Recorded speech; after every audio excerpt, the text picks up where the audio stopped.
नाम डॉक्टर असलान अहमद है और मैं यहाँ पे आउटडोर हॉस्पिटल में एज अ एनिमल क्लिनिशियन जो है वो काम कर रहा हूँ। तो आज कुछ कुर्बानी के रिलेटेड जो है वो कुछ इंपॉर्टेंट सवाल हैं जिनका हम जवाब देंगे ताकि आवाम को जो है वो आगाही फ्राहम की जा सके। उसमें से पहला सवाल ये है कि जब आप एक जानवर ख़रीदने चाहते हैं मंडी के अंदर तो आपको कौन सी बातों का ख़ास ख्याल रखना चाहिए। जो आजकल के दिनों में जैसे कि आप सबको पता है कि कोरोना पेंडेमिक आई हुई है, कोरोना वायरस का फैलाव बहुत ज़्यादा है। तो सबसे पहले तो जब आप मंडी के अंदर जाएं तो आप मास्क का इस्तेमाल करें, अपने ग्लव्स का इस्तेमाल करें, सैनिटाइज़र साथ लेके जाएं ताकि आपका कम से कम एक्सपोजर हो। आप रोज़ाना की बेसिस पे मंडियों में जाने से परहेज़ करें, कोशिश करें कि एक ही दफ़ा जाएं, अपना जानवर ख़रीद कर वापस आ जाएँ। दूसरा इम्पोर्टेंट चीज़, आजकल जब आप जानवर ख़रीद रहे हो तो हमारे व्यापारी लोग क्या करते हैं कि वो बेसन वाला पानी पिला देते हैं या वो गंदम बहुत ज़्यादा खिला देते हैं। उसकी वजह से गैस प्रोड्यूस होती है और जानवर का पेट फूल जाता है। तो उससे ओनर ये समझता है कि शायद ये जानवर इतना फरबा है, इतना ज़्यादा सेहतमंद है, हालांकि वो सेहतमंद नहीं होता है, वो सिर्फ गैस की वजह से उसका पेट फूला होता है। तो जो बेस्ट चीज़ है, जब आपने एक एनिमल ख़रीदना है तो आप उसकी जो पसलियों वाला पोर्शन होता है, जो रिब्स वाला पोर्शन होता है, उसके ऊपर चेक करें कि वहाँ पर कितना ज़्यादा उसका मैस है। वहाँ पे जितना ज़्यादा गोश्त होगा एनिमल आपका उतना ज़्यादा हेल्दी होगा। तो दूसरी इंपॉर्टेंट चीज़, जब आप जानवर ख़रीदें तो वहाँ पे उसको अच्छी तरह चला के चेक कर लें कि क्या वो चल फिर सही रहा है, क्योंकि अक्सर हमें ये शिकायत आती है कि जी मंडी से हमने जानवर बिल्कुल सही लिया है, घर आए तो वो चल फिर नहीं रहा है, उसमें जी वो लड़खड़ाहट आ गई है, उसमें लेमनेस के इशूज़ आ रहे हैं। तो इसको रूल आउट करने के लिए आप पहले ही जानवर को जो है वो अच्छी तरह चला लें, कन्फर्म कर लें कि वो बिल्कुल सही है, उसके बाद चेक करें। तीसरा, जैसा कि गर्मियों का सीज़न है और गर्मियों के सीज़न में चिचड़ों की बीमारियां जो है बहुत फैल जाती हैं, क्योंकि चिचड़ जो है वो आपके जो टिक्स हम जिन्हें कहते हैं गर्मियों के सीज़न में बहुत ज़्यादा होते हैं। तो उसके लिए आप जो कान की नीचे जो उसकी गर्दन के पास उसके जो ग्रॉइन रीजन होता है उसकी टांगों के बीच में, वो ज़रूर चेक कर लें कि वहाँ पर कोई चिचड़ वगैरह तो नहीं है। इसके अलावा एक और इम्पोर्टेंट बात, जब आप जानवर ख़रीदने के लिए जानवर को चेक कर रहे हो तो आप ज़रूरी है कि आप ग्लव्स पहनें, क्योंकि जो चिचड़ होते हैं उनकी वजह से एक बीमारी इंसानों में मुंतकिल होती है जिसे हम बोलते हैं कांगो एलर्जिक फीवर। तो उस बीमारी की वजह से जो है वो इंसानों में जो है वो बीमार हो सकते हैं। तो उसके लिए ज़रूरी है कि आप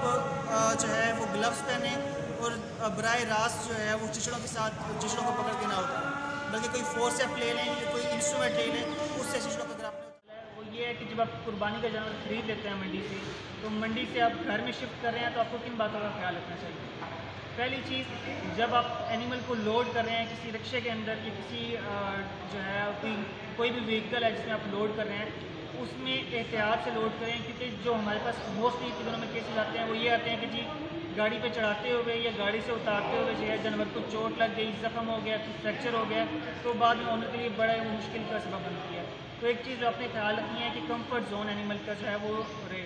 सेकंड इंपॉर्टेंट चीज़ जो है, जब आप उसका माहौल चेंज कर रहे हैं तो हम ये होते हैं नॉर्मली शहरों के अंदर पक्के फर्श होते हैं, पत्थर लगा हुआ होता है, तो उस पत्थर के ऊपर आपने जानवर को नहीं रखना, बिकॉज उससे नी हाइग्रोमा के चांसेस बढ़ जाते हैं, स्वेलिंग हो जाती है, आर्थराइटिस की घुटनों के ऊपर जो स्वेलिंग हो जाती है। तो उसके लिए बेहतर है कि आप नीचे कोई बेडिंग मटेरियल बिछा लें, यानी कच्ची जगह अगर आपके पास नहीं है तो कोई वीट स्टार बिछा लें, कोई पराली बिछा लें, तो उससे ये है कि जानवर का बेडिंग मटेरियल जो है वो सॉफ्ट होना चाहिए। तीसरी इंपॉर्टेंट बात ये कि नॉर्मली क्या करते हैं लोग जो है वो धूप में खड़ा कर देते हैं। जब आपका जुलाई का महीना चल रहा है, जब इतनी गर्मी है, 40 to 43 पे टेम्परेचर जाता है, तो एनिमल हीट स्ट्रेस में चला जाता है। अगर आप उसको धूप में खड़ा रखेंगे तो ये मस्ट श्योर करें कि जानवर जो है शेडी प्लेस में होना चाहिए, कंफर्टेबल इन्वायरमेंट हो उसके पास, उसको पानी हर टाइम एडलिप्टम मौजूद हो उसके लिए, और जो उसका बेडिंग मटेरियल जो है वो बिल्कुल साफ़ सुथरा और जो है सॉफ्ट इन नेचर होना चाहिए। तो ये कुछ इंपॉर्टेंट बातें हैं जो आपने ख्याल रखनी जब आप एक एनिमल को मूव कर जानवर को ले आए अपने घर। जैसे आप कितनी कोई बकरा ले आए, छतरा ले आए हैं, तो आप उसको क्या डाइट प्रोवाइड करें। अक्सर औकात ये होता है कि जब हम बकरा लेके आते हैं तो घर में बच्चे जो होते हैं उनका लगाव ज़्यादा हो जाता है, तो वो हर चीज़ उसको ऑफ़र कर देते हैं। जैसे बिस्किट दे देते हैं, फ्रूट दे देते हैं, दाने बहुत ज़्यादा देते हैं, जितनी मर्ज़ी खा लीजिए, इसमें कुर्बान होना है,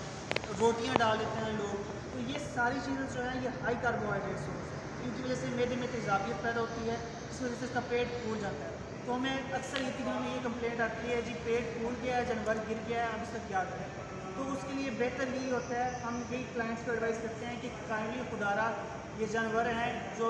फल हैं या रोटियाँ हैं वो इनके खाने के लिए नहीं है, जो दाने डालने हैं वो भी आप एक स्पेसिफिक अमाउंट के अंदर डालें, थोड़ी बहुत अमाउंट करके डालें। 4 दिन के अंदर आप जितना मर्जी उसको खिला रहे हैं वो उतना उसमें गोश्त गेन नहीं करना है, उसमें मैस गेन नहीं करना है। तो खुदारा जो है उसको कम से कम खिलाएँ। हाई कार्बोहाइड्रेट सोर्स जितनी भी डाइट्स हैं, जिसमें आपकी फ्रूट्स हैं, आपकी दलिया है, आपकी गंदम है, आपके दाने हैं, आपके फ्रूट्स हैं, आपके तरबूज के छिलके हैं, ये वाली चीज़ें जितनी भी हैं वो कम से कम अमाउंट के अंदर जो है आप एनिमल्स को प्रोवाइड करें। दूसरी इंपॉर्टेंट चीज़ जो लोग करते हैं,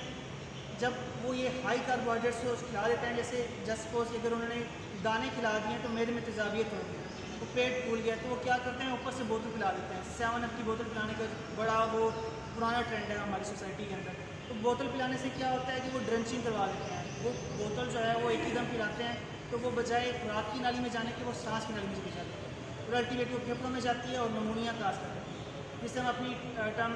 जो साइंटिफिक लैंग्वेज है उसमें ड्रेंचिंग नमूनिया कहते हैं। तो जब एनिमल लैक्टिक एसिडोसिस में है, तेजाबियत हो गई है, साथ में आपने उसको बोतल पिला दी है, तो अल्टीमेटली जो है रिजल्ट्स बहुत वर्स नहीं हो जाते हैं। तो इसलिए खुदारा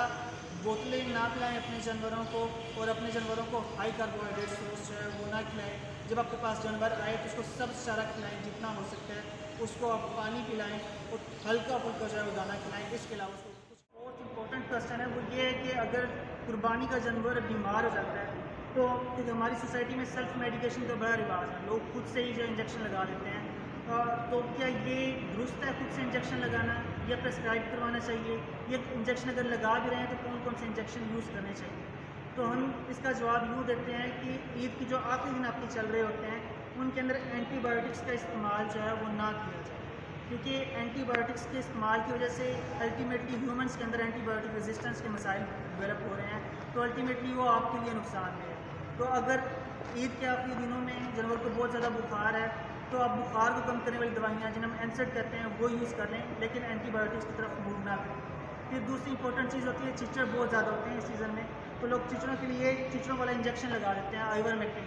उसका जो विड्रॉल टाइम है वो भी बहुत ज़्यादा है गोश्त के अंदर, तो हम वो भी अवॉइड करते हैं कि ईद के लास्ट डेज़ के अंदर जो है वो आइवरमेक्टिन, डोरामेक्टिन या ये जो चिचड़ों वाले इंजेक्शन होते हैं वो यूज़ ना करें। अगर आपने चिचड़ों के लिए कोई चीज़ यूज़ करनी है तो पाउडर मिलते हैं, जैसे सैगोवन का नेगोवन का पाउडर मिलता है, तो वो पाउडर जो है वो आप यूज़ कर लें, उसको सोल्यूशन बना के उससे टिक्स को रिमूव कर दें, लेकिन इंजेक्शन की तरफ ना जाएँ। और दूसरी इंपॉर्टेंट चीज़, एंटीबायोटिक्स का इस्तेमाल ना करें। अगर आपने करना ही है तो बुखार कम करने वाली अद्वियात का इस्तेमाल कर लें, वो कदरे सेफ़ है। ऐसी बातों का ख्याल रखना चाहिए। एक एथिकल अप्रोच ये है कि स्पेशली जब आप बकरी लेके आएँ या कोई फीमेल एनिमल जो भी आप लेके आएँ तो आप उसका अल्ट्रासाउंड करवा लें या प्रेगनेंसी टेस्ट करवा लें, क्योंकि उसके अंदर वो प्रेग्नेंट तो नहीं है। कि आप एक प्रेग्नेंट एनिमल को तो कुर्बानी के लिए यूज़ नहीं कर रहे हैं, तो बेस्ट अप्रोच ये है कि आप पहले ये कंफर्म कर लें कि एनिमल जो है वो नॉन प्रेग्नेंट। दूसरा, कुर्बानी से पहले ये एश्योर कर लें कि एनिमल की एज कुर्बानी के लिहाज से सूटेबल है या नहीं। जब ये श्योर हो जाए और आप कुर्बानी की तरफ मूव करने लगें तो इस बात का खास ख्याल रखें कि कुर्बानी से पहले जानवरों को कोई चीज़ ना खाएं, कम से कम 24 घंटे के लिए जो है वो कोई चीज़ ना खिलाएं। पानी जो है उसको भी कम से कम इस्तेमाल किया जाए। इसकी वजह ये होती है कि जब आप जानवर को बहुत ज़्यादा खिला देते हैं उसके बाद फ़ौरन से आप उसको ज़िबा कर देते हैं तो उसमें जो मैदे के अंदर चीज़ें होती हैं वो गोश्त को कंटेमिनेट कर सकती हैं। तो इसलिए बेहतर ये होता है कि खाली पेट जो है वो जानवर को 24 घंटे पहले रखा जाए और उसके बाद जो है उसको कुर्बानी के लिए यूज़ किया जाए। इसके अलावा हम ये कहते हैं कि जब आप कुर्बानी कर रहे हों तो तकबीर पढ़ें और उसके बाद जो है उसकी स्पाइनल कॉर्ड जो होता है वो ना काटें। उसका मकसद ये होता है अगर आप स्पाइनल कॉर्ड काट देंगे तो ब्लड जो है वो पूरी तरह से जिस्म से निकलेगा और आपका गोश्त है वो रेड कलर का हो जाएगा, जो कि डिज़ायरेबल नहीं होता। तो बेहतर ये होता है कि आप स्पाइनल कॉर्ड को छोड़ दें, बाकी सारी उसकी आर्टरी जो जुगुलर वेन है या कैरोटिड आर्टरी है या एसोफेगस और ट्रेकिया है वो इंसाइज कर दें, लेकिन स्पाइनल कॉर्ड इंसाइज ना करें। उससे ये होगा कि ब्लड जो है पूरा का पूरा जिस्म से बाहर चला जाएगा और आपका गोश्त जो है वो बेहतर हालत में आएगा। तो लास्ट बात ये कि जो छुरी है आपकी वो तेज़ धार होनी चाहिए, ताकि आप एक ही इंसिजन के अंदर जो है ये सारी चीज़ जो है वो आसानी से कट जाए और जानवर को कम से कम जो है वो